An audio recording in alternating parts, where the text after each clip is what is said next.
1-yard touchdown, running in the first place for number 1. Harris drops back, fades to the left, pressure on, and he goes down. Jamal Davis gets home, and the all-black sideline explodes here in Hamilton. Toward the 5, it went through Marcus Dale's hands, and Kyron Moore, the presence of mind to catch it and step out of bounds at the 5 with 20 seconds to go. Pressure loads it up, goes down the field, taking a shot into the end zone. He caught it. Touchdown, Tiger Town. Brandon Banks. How did he do it?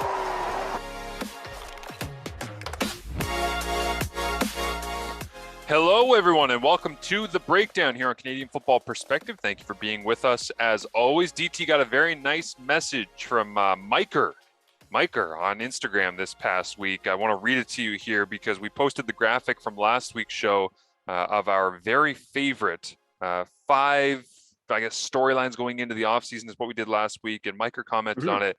I love that the quote-unquote boring stats and numbers show has the most amped up intro. You can update it. He said you can update it if you'd like, but just please don't get away and take away from that feeling we get from listening to it. Is it June yet? So thank you to Miker for that. Yeah, I mean, for anybody who has actually taken the time to listen to this show, I think you realize that we enjoy the numbers stuff. It's great. It helps support arguments and have what we believe to be a slightly smarter discussion, hopefully for you, the fans. It certainly helps us do our jobs better, which is kind of why we do all of this stuff. But yeah, we like football, so it's going to sound like that. It's not just two guys that are sitting around here going, well, you know, I don't really enjoy the game, but I'd like to nitpick it as much as humanly possible. 85% of people know that numbers just make football better, but no. I mean, this is all an expression of our love, right? This is our love language is the numbers. But man, when we're talking about today's topic, you're gonna hear, oh yeah, you're gonna see it coming up. If you're watching the video, see it coming up from my craw, going, oh yeah, I cannot wait for this cat in 2022. And it's coming up from the ground, through your toes, into your spine, and straight out into that wonderful, if you're watching on YouTube, grizzly gray beard coming in on DT. It looks beautiful. Are you growing something in here? What's happening? No, it's just today's the last day before we go on a little vacation. So tonight, clean, and then we'll see what happens over vacation time. Do you want to tell people where you're going in case they want to send you travel tips or little tidbits here and there? No. Okay. We'll talk more when we get back. I was going to say DT's going to disappear, and then maybe if he has stories when he comes back, we will talk about that. But we want to remind you, as always, that we are brought to you by our good friends over at Fox 40, and of course, we look forward to being with them throughout the CFL seasons. We want to make sure that you got everything that you need out of your Fox 40 experience. Make sure that you are using the promo code CFP15 to get yourself set for the season, whether it's whistles, coaching boards, and much, much more. They've got it for you. Again, go to fox40shop.com. Promo code CFP15 is where you can find everything that you need and save a little bit of cash. We are going to this week be talking about breakout players, and all of these little mini games that we do here on the Breakdown are just DT comes up with a cool idea. I have something that I'm wondering about, and I just shoot him a text to peel back the curtain and say, hey, breakout players. And we don't actually have any criteria for what the hell that means. We go our separate ways. We live our lives. We do our work. And then we show up here on the Zoom, and for 30 seconds before we start, we're like, hey, what are the rules? We're like, I don't know. What do you want to do? And so this week, when I said breakout players, I sent it to Derek. And the way that I was thinking of this was somebody that you think will gain some value, that will be more of a household name, that will stand out to you and impress you by a month in, 2 months in. You'll go, wow, they've taken the next step. They've become a player of more prominence in the Canadian Football League. And this is always dangerous because we can project, we can look at situations. We did this with Edmonton last year. I did this with Hergy Mayala going into last year with Calgary, where I'm like, hey, he's going to blow the doors off everybody. I can't wait to see him. Didn't happen because obviously Bo went down, maybe a chemistry thing, maybe he wasn't in the right spot. I could have done this with Shai Ross in Edmonton last year as well, but then that you did it with Daniel Peterman. I did, yes, and I know what's funny. Daniel Peterman in Ottawa, so he had a very productive but not very much usage rate, if you want to call it that, season in Winnipeg. and then he signed in Ottawa. And I'm like, well, I mean, they might not be a great team, but I got to imagine he's going to get some looks. Well, sure enough, I put together the same look this offseason. Daniel Peterman is low usage, high production, and now he signs in free agency in BC. I was so tempted to go, man, I think in BC, he's got to get some work. He's got to get. I was like, wait, no, I'm not going to just play the classics. I'm not going to talk about guys that I went to school with. I'm not going to. So I decided to hold him out. It's funny too, because the day that we are recording this, Wayne Moore, who was a running back for me at McMaster, comes out of retirement, signs with the BC Lions. And I remember there was a point where you and I were thinking this offseason, a lot of people around the league were, well, they're Canadian at quarterback. They might be leaning Canadian at running back as well. Maybe if they get Sean Thomas Erlington in free agency, then BC can build out all the, well, that doesn't really happen. Like, they don't end up deciding to lean that way. But yeah, there's some names that always jump out to me here in the offseason. And honestly, many of them are typically Canadian because I'm looking a lot at free agency of this. That just make me wonder, could this person jump forward and be a name that means more to us going down through the line? Yeah, so I put together my list. We wanted 5. So I ended up, I whittled my list down to 5. I had 10 names in total. And one of them, actually, because you mentioned BC, I had Tim Bonner on my list as a guy who undersized playing that defensive tackle spot. But then they went and signed Steven Richardson and gave Woody Barron all of the money and then all of somebody else's money as well. So I don't think Tim Bonner is ultimately going to make my list. I had a Canadian receiver. I had an offensive lineman. I had a couple of defensive tackles who were both going to, I think, wreck the Banjo Bowl Labor Day matchups. But ultimately was able to whittle it down to 5, including one player, Marshall, who is not currently in the league. Oh, wow. Okay. So teasing it up. Yeah. So tease that. And also I said to DT, it's tough not to just go offensive skill guys for me in this. Now it does open itself up to who's going to be a defensive back that really jumps out for you. Like Brandon Dandridge, we never could have seen that coming. You talked last week about the boundary defensive backs in Demetrius Nichols and DeAndre Alford over in Winnipeg. And the fact that we were all like, oh, I don't know, that seems like an area of concern. And then you look back on it, you're like, oh my God, like how would we have ever known that was going to come? And that's the fun of this, is that there are so many things that even guys like us who study the league and the players and take a look at projections throughout the offseason and how a roster's coming together, we don't know until the season actually hits, but we love being surprised. Like that, it's one of the best things where we're on here doing the breakdown in week 3. We're going, is Ottawa for real? Like, is this a flash in the pan, or they have actually rebuilt this thing in a way that's meaningful? Because God, the way they played against Winnipeg in week 1 and then blah, blah, who knows, right? And so that's part of the fun for us. But let's get into our projections. You have been, as always, the voice of reason on this show and on every show that you are on. I want you to start with one of your defenders, because you've got a couple of defenders on here, and I don't just want to give love to the offensive guys. Yeah, it's easy to pick the offensive guys, right? Because you look at a guy who always got 21 targets and 17 catches, and look at that yak total and blah, blah, blah. But I really wanted to look into some other ones. The first one, and I just kind of went 1 to 5 with my list. So number 1 on my list is a guy who I was alerted to last season. I was talking to a former Riders coach last season, and he said, that guy's going to be a problem. He's going to be a problem. I said, oh, really? I have no idea who he is. Like, oh no, he's going to be a problem. And he was, but it wasn't his team wasn't particularly good. It's BC defensive end Boom Gwacham. Oh, wow. He has the Willie kind of body, the Willie Jefferson kind of body. And when I think of 41 quarterback pressures, when I talk to guys in the league, talk to defensive ends in the league, they'll say, well, if I don't get a sack, it doesn't count as a good play. And I don't buy that. Quarterback pressure and relentless quarterback pressure, it affects quarterbacks. And you can talk about that from even your career. Yep. It affects quarterbacks badly. It ruins some quarterbacks. Boom Gwacham, 41 quarterback pressures, was 5th in the league, and they didn't get the playoff run to add even more into that. That's a team. I mean, he's got this big, long, strong body, and he's fast and he's quick, and he can do this I don't even know what you call it, but you shoulder fake a guy outside, and you take two big long Euro step strides to the inside like Luka Doncic going in for a layup, and all of a sudden you're at the quarterback. Like, God, there just aren't other guys. There aren't many other guys that can do this. So I look at Boom just on his own, but then take that team, and I assume they're going Canadian at the other defensive end, but now Steven Richardson in the middle, and Woody Barron, and Tim Bonner, and they'll go all American up front with the way it's laid out with the BC Lions.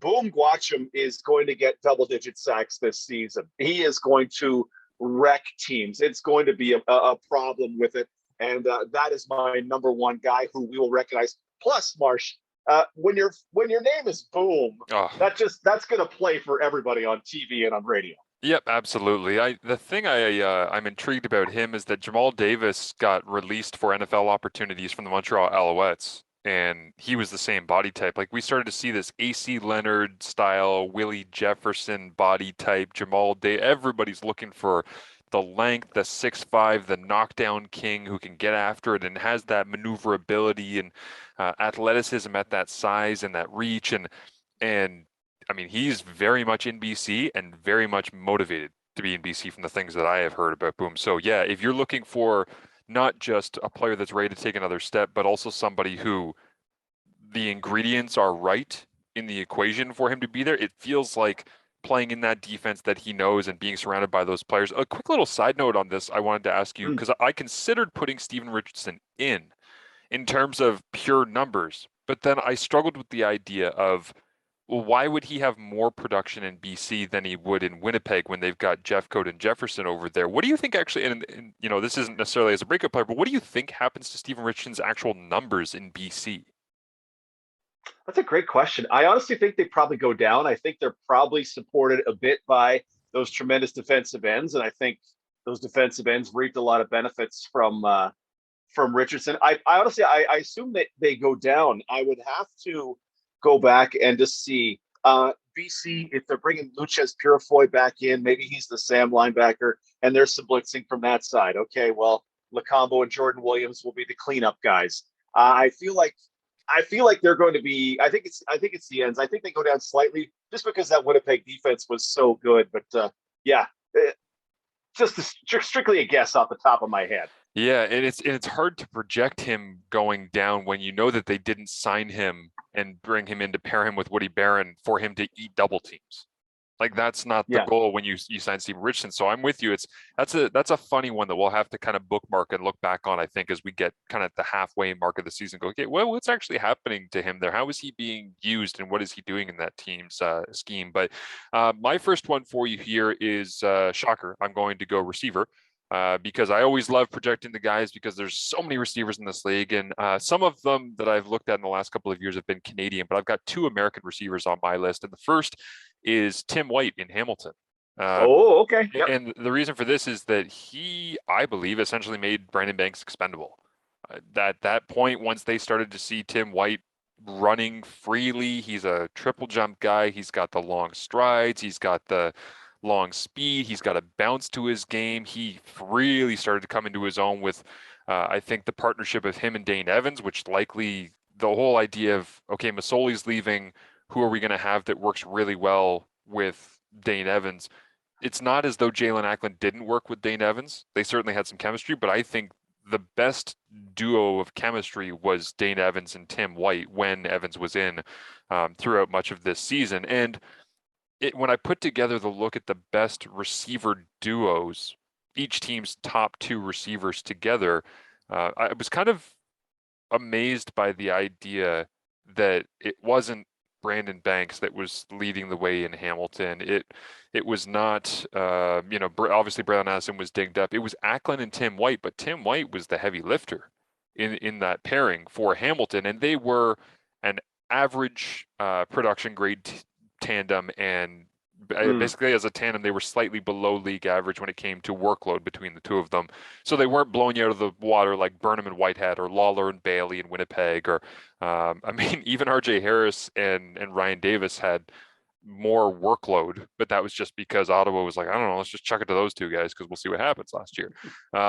but I think that Tim White is in for a really good year. I think Tommy Condell is going to build some stuff around him, and I like talking to him when I was prepping for games this past year. I thought that he was a really inquisitive mind about how the Canadian Football League is structured and the way the game is played, and learning to use certain aspects of it in his route running. It felt like he didn't really know the league, but he was, I don't want to say excelling, but he showed some flashes that just made me think full season chemistry, same quarterback for, let's hope, 80% plus of the games in Hamilton. I think Tim White's a guy that by the end of the year, people are going to say top 10, top 15 max receiver in the CFL. Oh, yeah, I like that a lot. There's no team that likes to run through its wide receivers and slot backs more than Hamilton, right? And now if Addison is healthy, well, you got both Addison and White. We'll line these two guys up to the field. Oh, one's coming into the backfield. One's lining up as a running back because we're just going to screw with you endlessly. I love that Hamilton. I love that Tommy Condell does that. White's absolutely the guy that can do that. 67 catches on 88 targets, including the Grey Cup. Only a couple touchdowns. It wouldn't surprise me if we're having this conversation in October and going, you know who's the MOP? It's Hamilton receiver blank, wow. Right? It's potentially that level. Just the amount of things that those two guys can do, and White for being in his first year in the league. I'm with you. That guy, I mean, he just under 900 yards, including the playoffs last year.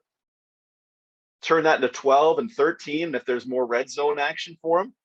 I like the thought of Tim White in 2022 as well. The thing that sticks out in my mind more than anything else, I think, is the touchdown on Labor Day where he breaks skinny post. I don't remember if he straightened up or if he just beat his man across the field and whatnot, but catches it. And he is anybody who saw him in person last year in Hamilton knows what I'm talking about. He is so light on his feet, and he actually, I forget who it was that we were talking with about it, but leading up to the BC Hamilton game, I think in week 14 of this past year, we were asking about Tim White, and I think it was Masoli. Masoli goes, yeah, Tim's funny, man. Tim's a funny player. And I said, what do you mean? He goes, we all make fun of him because he walks around the locker room with his heels off the ground. Like his heels never touch the earth because he's just, he is such a calf dominant player. Even though he's got these skinny little legs, he's got so much spring to him that he's just bouncing around the locker room and bouncing on the practice field and jumping over bags at practice. And when he caught that touchdown on Labor Day and high stepped it into the end zone, the speed with which he was running never changed when he started high stepping, because that's just his natural bounce that he has. And to me, that image just jumps out into my mind. So yeah, I wanted to give him some love here, but who do you got next? I'm going to go to, there's a couple of guys on my list, and it's because I saw them. The Riders played the Elks in back-to-back games last season, and you got to see these guys, and it was the first time I'd seen them in person, and man, did they pop. So I'm going to go to the running back. Elks running back Walter Fletcher. James Wilder's the number one back going into camp. There's no question about that. Wilder can be a real weapon. Walter Fletcher is this small body guy with real pop and real zip. He probably goes, I'd have to pull it up to be exactly sure, but I'm guessing Walter Fletcher goes under 5'10" and maybe around 200 pounds. But man, he zips through holes. 5'9", 191 for Walter Fletcher. He just absolutely zips. 89 carries for about 600 yards, just over 600 yards is kind of a target for him when I think of him.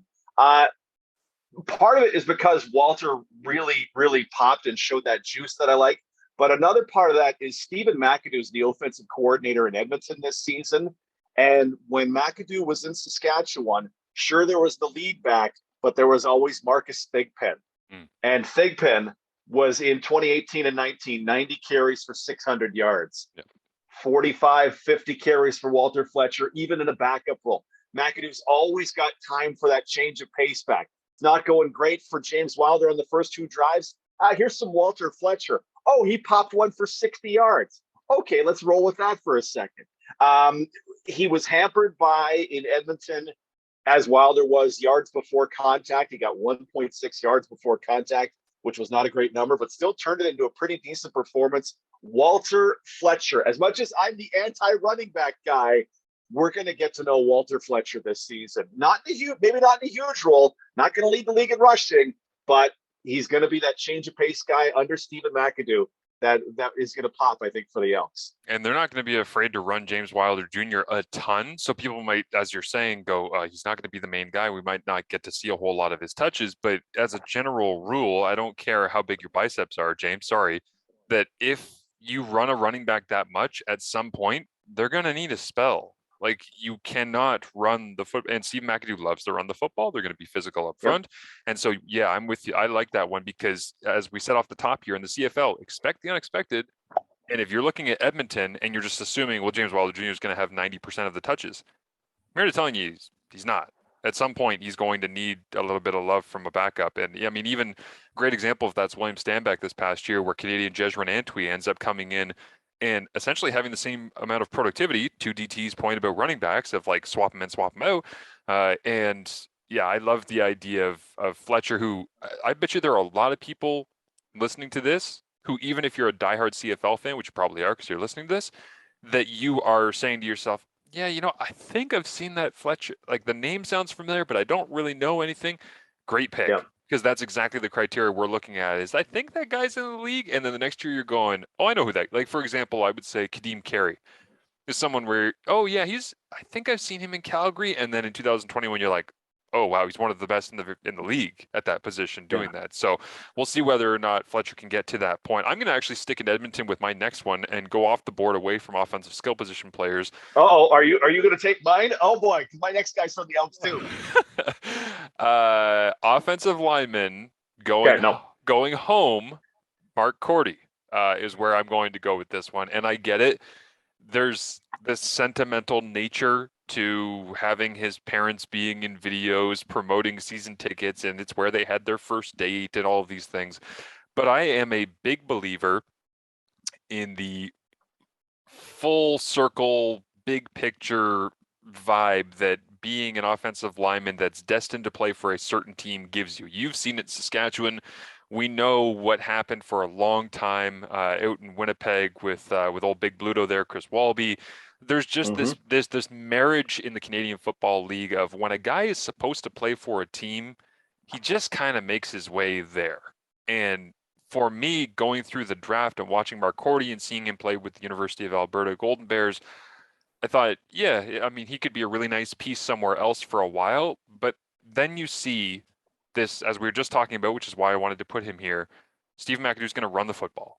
They're going to want to be physical up front. Chris Jones obviously loves the idea of a guy like Mark Cordy. He's an offensive lineman, that the rare one that you can actually sell some tickets around because of the homegrown nature and having pride in the brand that Viktor has put back into that franchise now as they're the Elks. And let's put the new logo on the helmet and let's use this guy as this shining symbol of excellence for our football program as we are reborn into what we want to become in the future.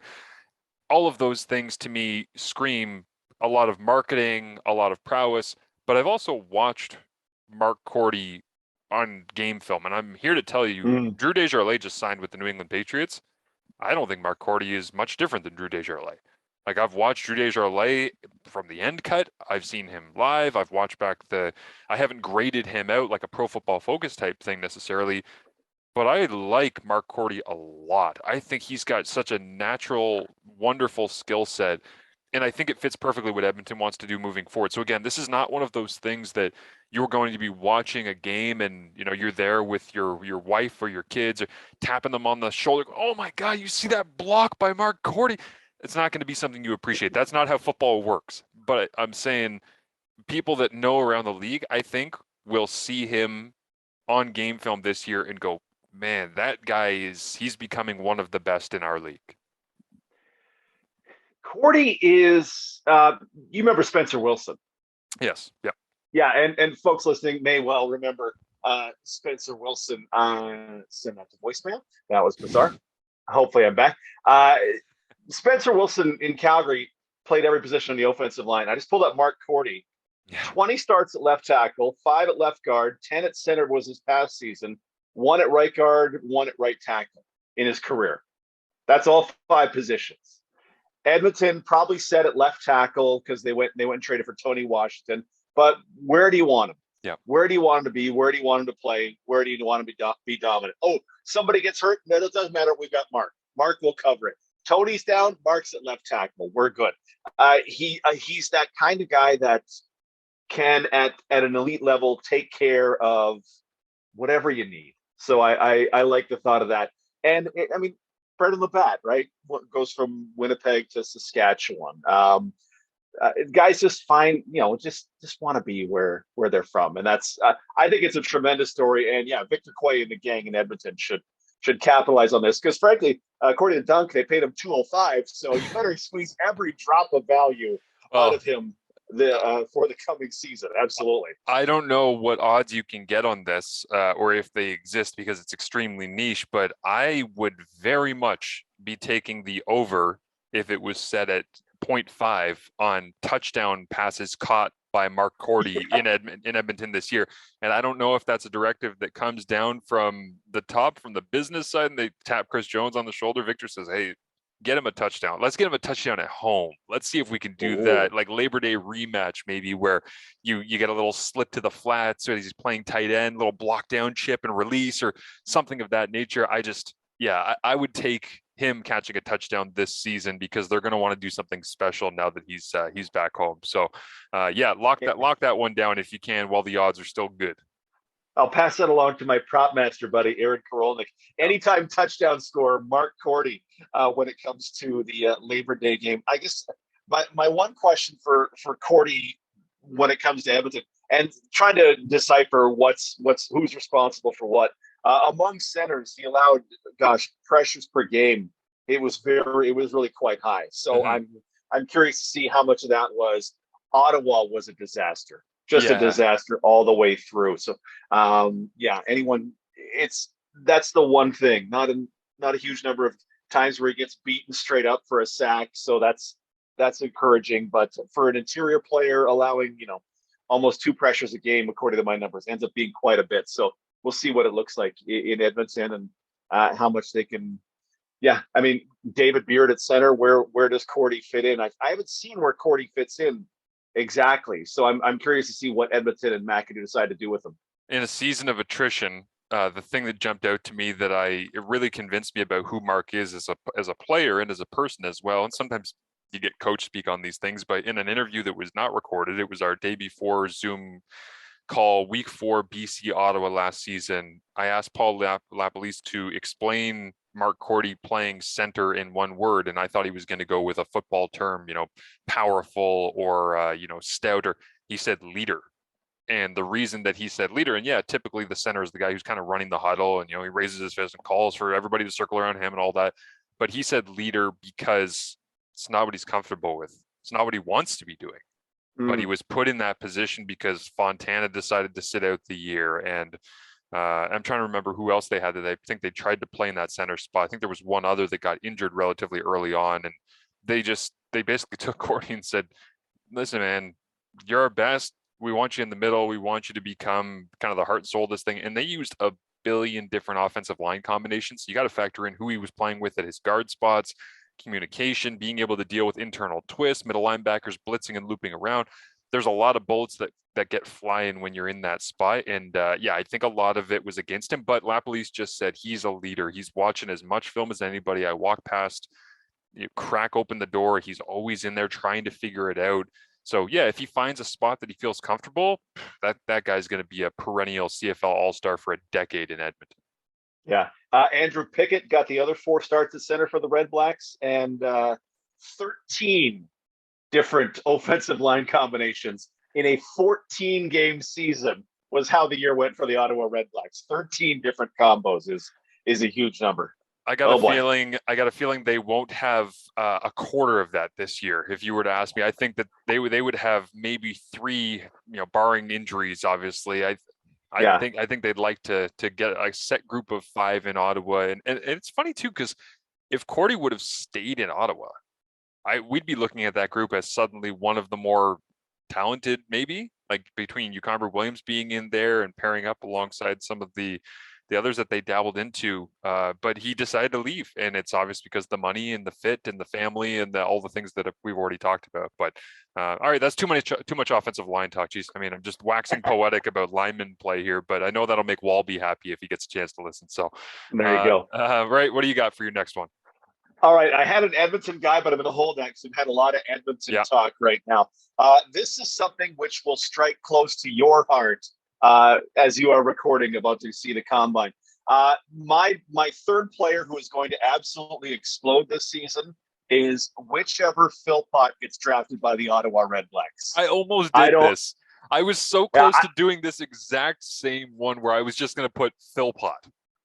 Yeah, whichever one goes to the Redblacks, right? If one goes to the BC Lions at number 3, but it's whichever one, and I assume it's Jalen, but I mean, you can describe U Sports football better than I can. Whatever Philpott goes to the Ottawa Redblacks is going to have opportunities. When you look at that receiving core, Darvin Adams, Jalen Acklin, RJ Harris is back, BJ Cunningham. They're set at American, and they have coverage among their Americans for injuries.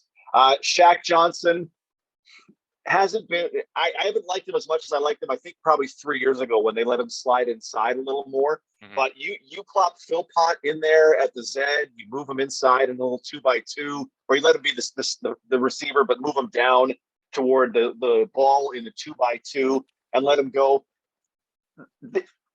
I've seen highlights, and I don't know why the Philpott in Ottawa with Jeremiah Masoli couldn't do a Kean Schaefer-Baker plus 20% more in this coming season. That kind of talent and that offense will be ready to take advantage of an explosive athlete, explosive Canadian athlete as well. Yeah, I have no rebuttal. I am on board with every ounce of that. All of the reasoning that you give, the fit, the explosion. I guess my only question would be, as someone who is sitting in a hotel room right now recording in front of the CFL Combine here, how much of a lock do we think it is that it is BC Ottawa? Because the BC nature of this is BC takes one of those two brothers from the University of Calgary. They're both sensational. If they do, they've got one half of the equation. Then the question becomes, can Ottawa trust that they're going to get, and this is always a difficult equation because there's really no science to this, can you get enough out of a player in their first year or two in order to validate picking them at that highest spot in the first round, knowing that you might lose them to, just like Mark Horty left Ottawa, to go back to the West Coast in free agency a couple of years down the road. And then your job becomes for a couple of years to convince that player that that spot is worthy of them staying, because otherwise you are essentially going out to the club and throwing, a couple of dollar bills down and saying this is a short-term reward for long-term drought in the draft. And the best picks in the CFL draft are the ones that you pick, they're productive, but they stay and they don't turn around and hurt you every time that you play them for somebody else. And so, yeah, I agree. But they can't be too good, right? They can't be too good, or else they're going to the NFL. And CFL and GMs will say stuff like that, and I go, okay, I get it. I want to draft a guy for 15 years. Totally get it. But what does 3 years from now look like in the Canadian Football League? How long does the CBA go? Will one of them get a look from the States, right? I mean, whoever you pick, will Liam Dobson sign in the USFL? And now the Bombers are out the number 3 pick in the draft, right? There's just so much stuff that can happen. Maybe he falls in love with it. If you got a sense that he went, you know what? I don't want to play for you. I only want to play for boop, boop, boop. Fine. But you have to take an incredibly talented kid and try your best to convince him that he wants to stay there for the long term. If the Bombers can do it with all those stars, go, hey, you know what you need? More Grey Cups and less money. Boom. You hope that you can build that if you are LaPolice, if you are the gang, Sean Burke, if you are Mike Benavides, the gang in Ottawa. To me, you have to just kind of 3 years down the road. That's 3 years down the road's problem. I laughed when I saw the quote, just a sidetrack here on Liam Dobson when he signed in the USFL, and I saw the quote from Kyle Walters that said, it just, because when you talk to Kyle, you understand kind of his cadence and his rhythm and the way that he speaks. And when I saw the quote, I just imagined him going, Yeah, that one hurts. I was like, Yeah. yeah, that would hurt to select somebody and have them not even land in your own league is certainly not what you were thinking when you took them. But next one for you here, I have got Winnipeg running back Johnny Augustine. Is That's where mine too. Yeah, that's it. he's on Okay, my yeah. list. So, and On my list. the reason I say this is that if we're looking at breakout players and we are focused on somebody who is going to take a leap to make you aware, Augustine has been productive when he has gotten love. And as we know in Winnipeg, God, it's hard to get love when you're working in a backfield alongside a kid from Winnipeg who gets drafted early in the second round in Brady Oliveira and Andrew Harris, because so much of what they have done since Augustine has been with the Bombers has gone through those guys. So for him to be essentially the number 2, it also makes me very happy, DT, to go to the Bombers roster and to sort it based on position. And at running back, it goes Brady Oliveira, Johnny Augustine, Kyle Borsa. When I see those three, I'm just like, that is so cool. That's so great. But to have him as the number 2, similar to what we're talking about with the Fletcher discussion, he might not get a billion touches, but I think it'll be more 50-50 than people realize. I don't think that they're planning on putting Oliveira in and saying, you are going to carry the ball X amount of times and it's going to be 65 to 75% of our offense total. And Johnny is a track guy in his past. He went to the University of Guelph. He's got very mature mindset. I see videos of him now working with Rob Williams out there in BC, who's worked with quarterbacks like Michael O'Connor and Nathan Rourke and all sorts of guys. So he's working on his balance and his agility, and he's always been an extremely focused individual. So I like his makeup. I like the opportunity that he has in front of him, and I don't think that it's a done deal that Winnipeg just decides Brady Oliveira, we're going to ride him into the ground. They've got a couple of talented young guys. I think they want to get them all on the roster. I think they're going to try to get them all some touches. So I think he'll be a name that by Labor Day, I would say this year, people think of him in a higher esteem than they do going into this year, if you don't know him, because I think if you know him, you understand what he's about. There's not a reason why he can't be talked about like Andrew Harris, like Jerome Messam went. I mean, Messam was a different case. That guy was just enormous, right? There's no reason why he can't be talked about. The Canadian running back who leads the league in rushing, none whatsoever. The tipping point for me, I'd always kind of subscribed to the particular running backs don't matter, but I can't really show it in the Canadian Football League game. But Johnny Augustine pushed it over the top. 2019, Andrew Harris takes that 2-game suspension. So Augustine gets to start, however you want to say it, the 2 games against the Riders. The Bombers offense did not miss a beat in that. He's making big plays. He's making tough plays, yards after contact. And you go, Andrew Harris might be the best running back in the league. If not, he's number 2. Johnny Augustine gained exactly as many yards on exactly as many touches as we would have thought. That's a good couple games for Andrew Harris. No problem at all. And then, oh, by the way, Augustine, almost 7 yards a carry in his career so far. There haven't been a ton of touches, but almost 7 yards per carry in his career.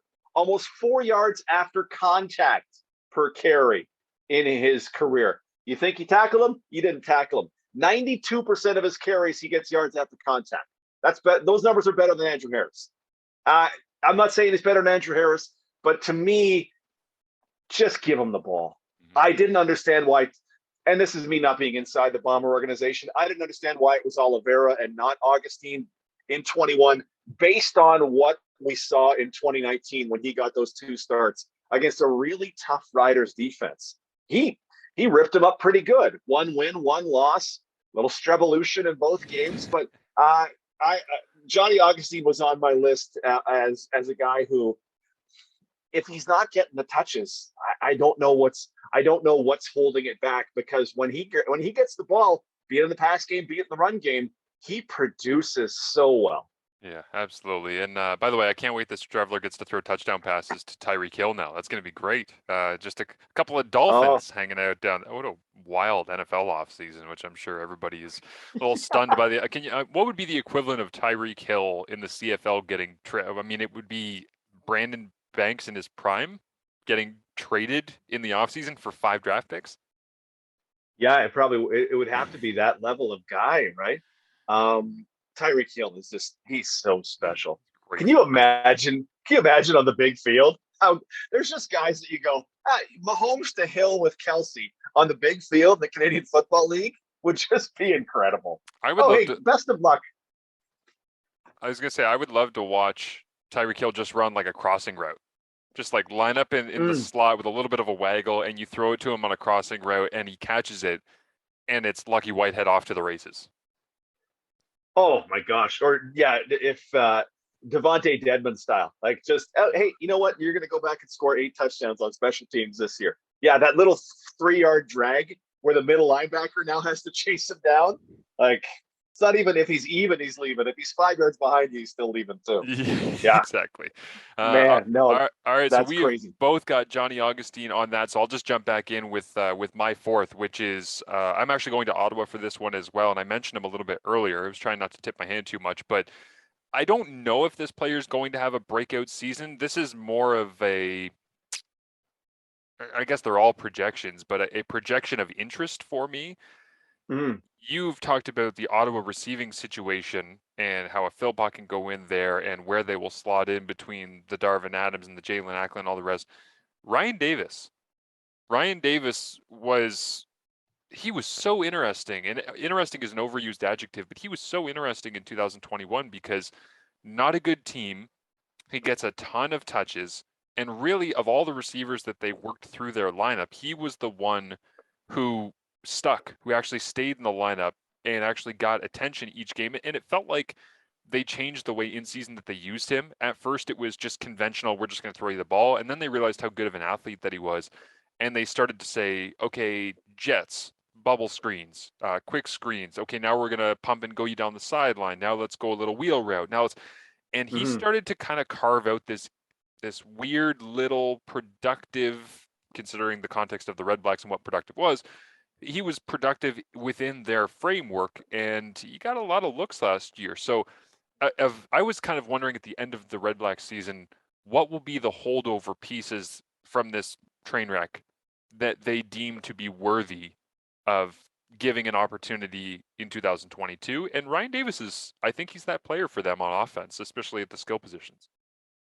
Trying to just taking a look at how his season popped off. It's the occasional deep shot at the line of scrimmage. Oh yeah, there's a real stretch of toward the end of the season, but the ability to stretch one of those depth of target was about 10 yards downfield, so fairly short.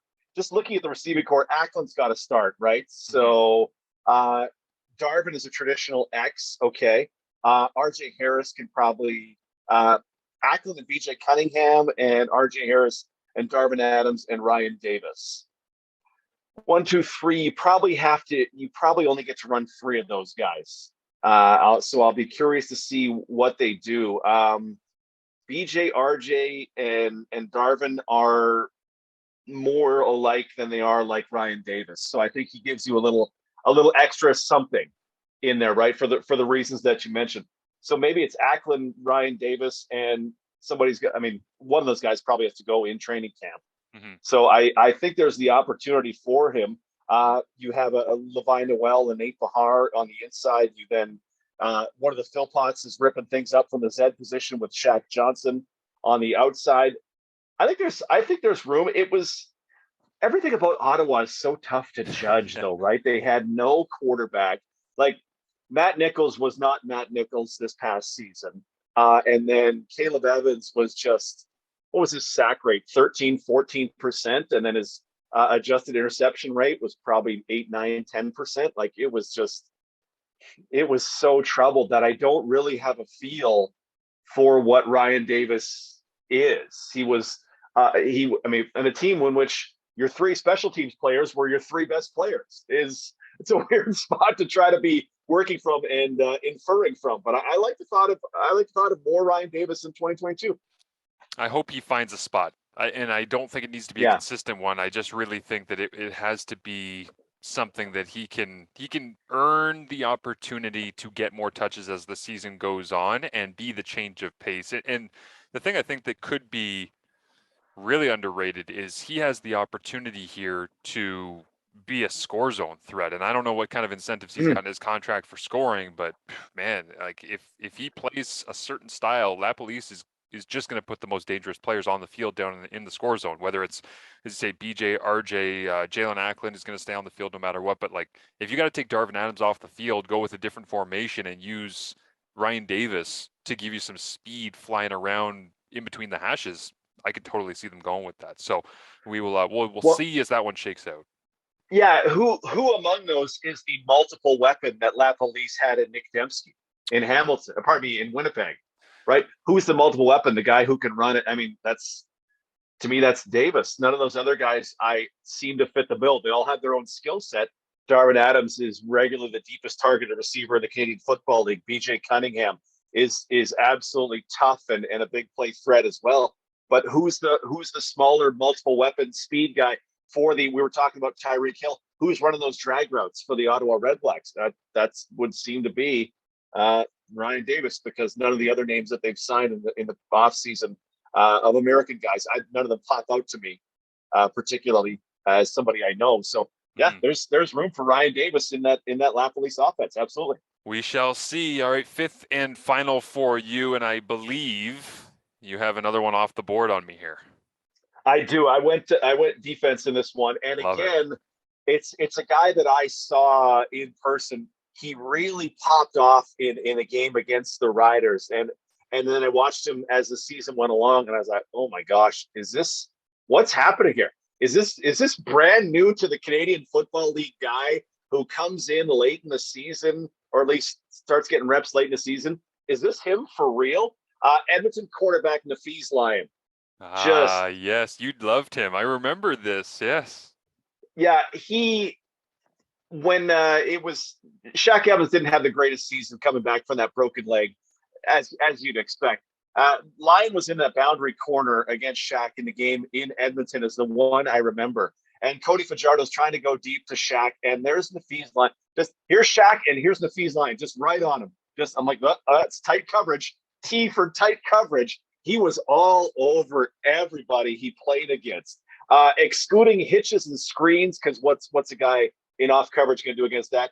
46% completion rate against Nafees Lyon. That's fantastic. That's a real nice number. Deep balls, he tried him in deep balls, 2 for 8. Drew did draw 1 pass interference, but 2 for 8 completions with 2 interceptions. One he made himself, one he batted up to Tremaine Washington.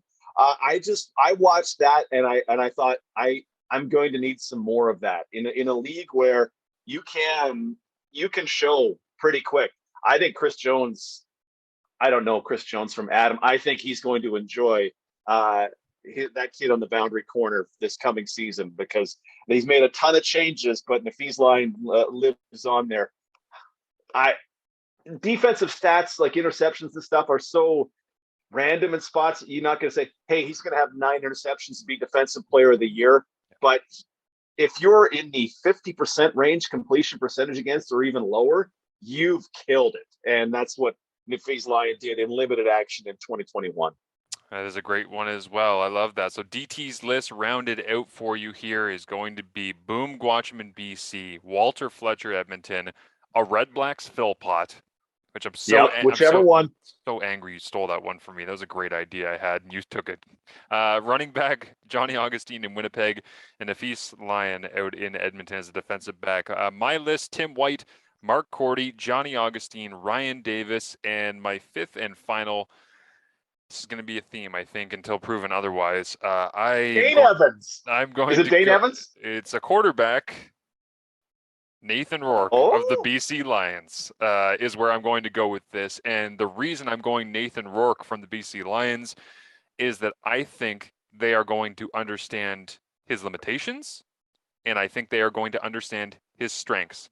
And the BC Lions' success on offense will be determined by their ability to maximize his strengths and to limit the damage by any of his quote-unquote limitations, if you'd like to call it that. So if you have your entire season, and this really comes down to how good of a job can that coaching staff do.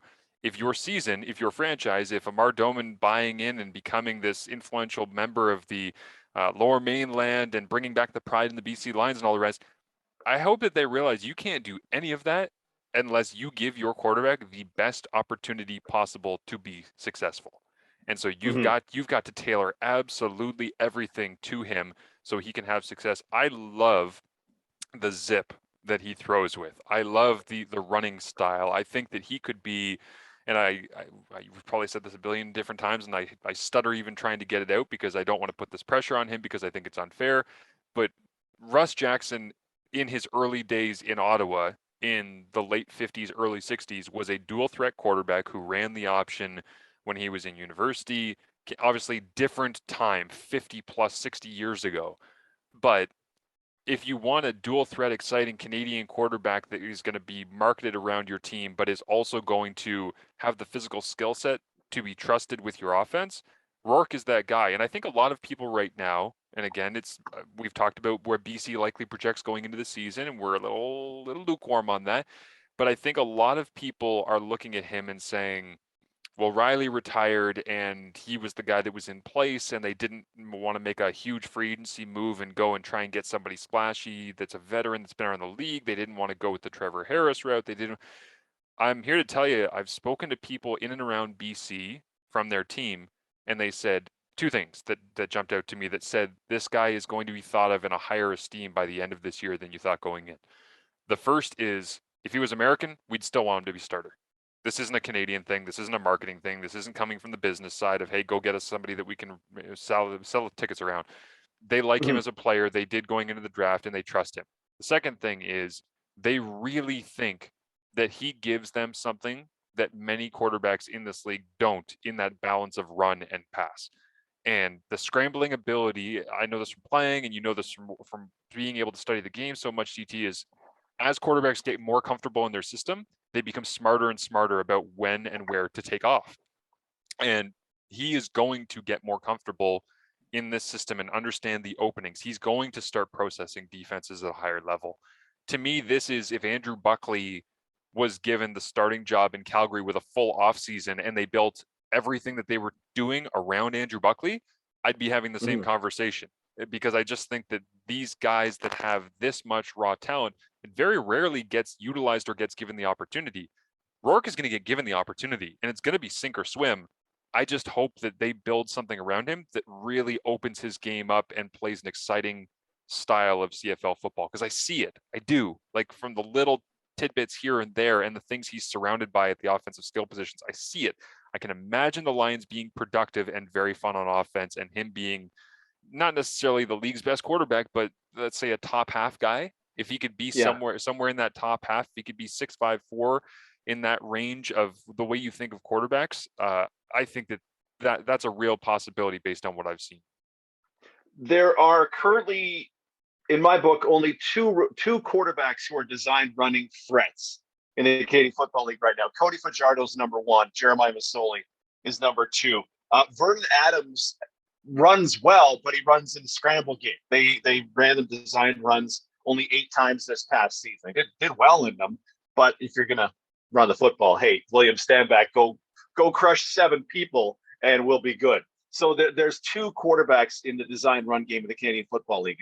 And, I mean, minimum 2 design carries a game for that guy. RPOs all over the place. Rider fans know what I'm talking about when they see when the offense wasn't going, oh, it's 2nd and 19. Well, somehow Cody Fajardo scrambled for 21 yards, and it's a first down and saved them from a disaster. There is so much value in that. That Rourke, I don't know what he's going to be as a passer. His rookie numbers were rookie numbers, 81% passer rate, 81 passer rating when not under pressure this past season. Not great, but he's a rookie, so we'll see what happens. He played the very first game of the season. Like that, you kind of take that, and I want to just throw that out and see what year number 2 is. But because he has this run element that they need to use it in the design game, he can use it in the scramble game. His floor is just higher immediately. He's got a floor, a Trevor Harris type quarterback, and not Harris specifically because he's really good, but a Trevor Harris type quarterback has a low floor because he can move, but he's not going to punish you with that.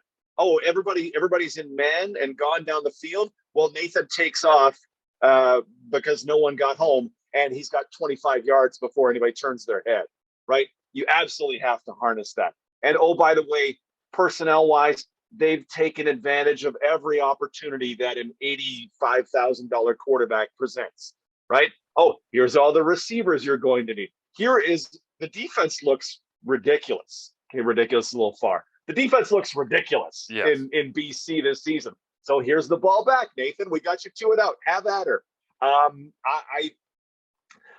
I'm probably among people who I talk to. I'm way more wait and see on Nathan Rourke. But man, if he is even average, he's going to get serious. He's going to be the star of the league if he's even average, honestly, because that BC team will be great. And he's a Canadian quarterback. We love that. He's a running quarterback. We love that. And if they win, we love that the most. Yeah, absolutely. And the thing that I think I want to drill home on him, and there'll be so much discussion around him, the same as there will be with Trey Ford throughout the combine and draft season here in the spring, and whenever he maybe lands in a CFL camp, if he does end up landing in a CFL camp. These are great discussions to have about Canadians, and it'll always be this dilemma of, are we talking about him because he's Canadian, or are we talking about him because of who he is? And for me, my rule is always, I only talk about them if they're worthy of talking about. If they happen to be Canadian, that's fun. That adds another layer to the conversation, but that's not the kindling. That's not why I started the fire. And when I see Nathan Rourke in person, what always jumps out to me is that people, I think, have this perception of, well, he's just this little white Canadian quarterback that's beloved because he fits the narrative that we like to build around the game and the things that we appreciate about whatever. Then I see him in person. Yeah, he's only 6'2", 210. But he's the way he's built. But the way he's built is like, it's the shoulders. It's the build. He's got a little bit of chest to him. He carries himself. He's very confident. He does media well. He has this maturity about his person that I think earns him respect in the huddle beyond his years. And that's one of those intangible things that I just think when he steps into the huddle in training camp this year, Lucky Whitehead and Brian Burnham would not have re-signed in BC if they thought the trigger man for us out here is trash. They went back because they've already seen what he can do in practice. They talk to him. They understand what he's about. So they re-sign.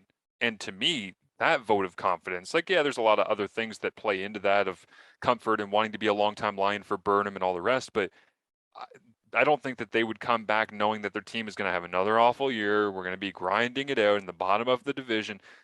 They believe in him. And if those guys that are closer to him than I could ever be and spend more time with him than I ever will decide to re-sign and believe in him, that's good enough for me. So that's where I land on why I give him legitimacy watching from afar. But that is it for us this week. Go ahead. Yeah.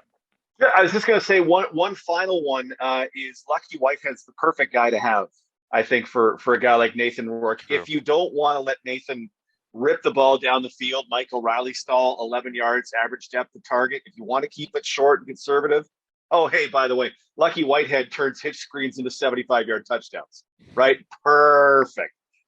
Because we're just going to know, hey, Nathan Rourke threw for 400 yards and 4 touchdowns today. We're not going to ask you that 440 of those yards were after the catch, right? We're not going to care.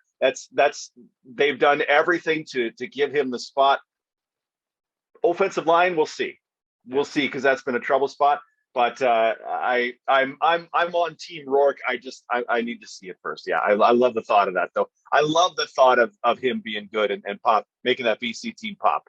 Week 1 of, as you say, 2021, DT's calling the games on radio out there in Ryderville, and it's a long touchdown down the left sideline to Lucky Whitehead Marshall from Nathan Rourke, and it's a touchdown in the fourth quarter on a corner route, on a beautifully thrown ball, on a great drive as well by Nathan Rourke. Threw a dig route into the left-hand side in that drive that I remember well. He shows you some of these parts of his game, and it does make you wonder, like you're saying with the rookie year numbers, okay, maybe take the numbers out. Maybe it's more eye test. For me, the eye test is not, he's unquestioned, he's going to be an all-star in the league best, but it is, oh, he can hang. And then sometimes he makes throws, he goes, oh, he can more than hang. And that's where the energy from me comes from to talk about him in all of this discussion. So we'll see how Love it it. all plays out. But we will put out all of the top 5 and put it up on our social media at CF Perspective on Instagram and Twitter. You guys can have your say there. Who are some players that you are thinking of that could take a real step forward in the 2022 CFL season? I am in Toronto for the CFL Combine. Reminder, CFL.ca coming up this weekend. We've got live coverage for you. I'm going to be working with some special guests. Going to have some CFL players wandering through and hopping on the microphone with me throughout the weekend. And I'm going to try to figure out how to say all of the global names correctly, because last year on this podcast, I looked at a national player by the name of Luther Hakanavanu, and I was shamed because DT crushed it, and I was terrified of the name. But as the season went on, as you can tell, I became more and more and more comfortable with it. My goal is to sit in this hotel as we're recording on Wednesday afternoon until Saturday at 4 p.m. when the bench press begins, 4 p.m. Eastern, just reciting all of the global names so I can say them correctly, because I want to do right by these guys. But make sure that you're tuning in and seeing the next generation of Canadian and beyond stars, the global stars that are here at the Combine as well. Diego Avendano, Andres Espinosa, Ryan Gomez, Rodion Henrique. I want you. I'm pretty sure Guy Albert Jackson. You skipped over one. I'm pretty sure that is in the first 4 or 5 names. That is a I would like to buy a vowel name. Otavio Ori. Oh man, there are some. Viljo Lempinen, Yannick Mayer, with Simeon Okanto Wariso. Oh boy. Yeah. Noor Edin Sidnali. That seems very French. Oh man. Osvaldo Zuma Lacaregi. Oh boy. That's the one. From Dinos de Saltillo in Mexico. That was the one that was terrifying me. I was like, oh, okay, yeah, I hope that I can get this one, because it's about 13 letters in that, and it was just intimidating to look at in the first place. But I love it. I love the Global Combine. We've got starters. We got starters at tackle last season. All the kickers are in. Like there's talent out there. I'm still rooting for the little South African running back who went to Calgary. I'm excited to see it. I'm excited for Combine Week, brother. And for people that don't understand how the Combine is going to work, it's not Global Combine over here, National Combine over here. They are going by number and position. So it's, Trey Ford is wearing jersey number 1. He does his testing. Jersey number 2 is global running back. Jersey number 3 is global running back. Jersey number 4, 5, and 6 are Canadian running backs that are for the national draft. And we're just ringing through them. So you'll see globals mixed in with nationals. You'll see one-on-ones when they put the pads on when we're live streaming on Sunday that are global versus global, global versus national, national versus national. It's going to be all over the place, and it's football in March, which if you're a CFL fan, I hope that you appreciate the opportunity to view all of that. So looking forward to bringing that to you. And we hope that you tune in, because the good people at CFL do put a lot of work into putting that event, this event on for you. Check out Fox 40 gear products to make your combine run smoothly. CFL did. Shop whistles, stopwatches, ball pumps, and more. Fox40shop.com. Use the code CFP15 at checkout for 15% off of your order. Enjoy your well-earned vacation, good sir. Thank you, my friend. We'll talk to you soon.